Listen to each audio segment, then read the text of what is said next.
بسم اللہ الرحمن الرحیم۔ محمد صلی اللہ علیہ وسلم کے قتل کا سودا۔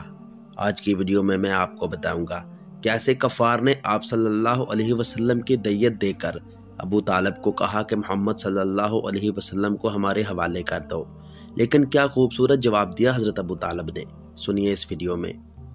کفار قریش نے محمد صلی اللہ علیہ وسلم کو قتل کرنے کے لیے سودے بازی کی بھی کوشش کی۔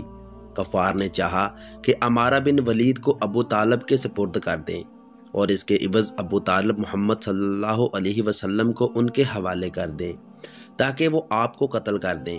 چنانچہ کفار قریش نے ابو طالب کی خدمت میں عرض کیا، اے ابو طالب، یہ عمارہ قریش کا سب سے بانکا اور خوبصورت نوجوان ہے، آپ اسے لے لیں، اس کی دیت اور نصرت کے آپ حقدار ہوں گے، آپ اسے اپنا لڑکا بنا لیں، یہ آپ کا ہوگا، اور اپنے اس بھتیجے کو ہمارے حوالے کر دیں جس نے آپ کے آباء و اجداد کے دین کی مخالفت کی ہے، آپ کی قوم کا شیرازہ منتشر کر رکھا ہے اور ان کی عقلوں کو حماقت سے دو چار بتلاتا ہے، ہم اسے قتل کریں، بس یہ ایک آدمی کے بدلے ایک آدمی کا حساب ہے۔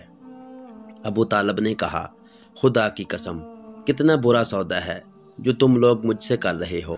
تم اپنا بیٹا مجھے دیتے ہو کہ میں اسے کھلاؤں، پلاؤں، پالوں پوسوں، اور میرا بیٹا مجھ سے طلب کرتے ہو کہ اسے قتل کر دو۔ خدا کی قسم، یہ نہیں ہو سکتا۔ دوستوں، مزید ویڈیوز کے لیے چینل سبسکرائب کر لیں۔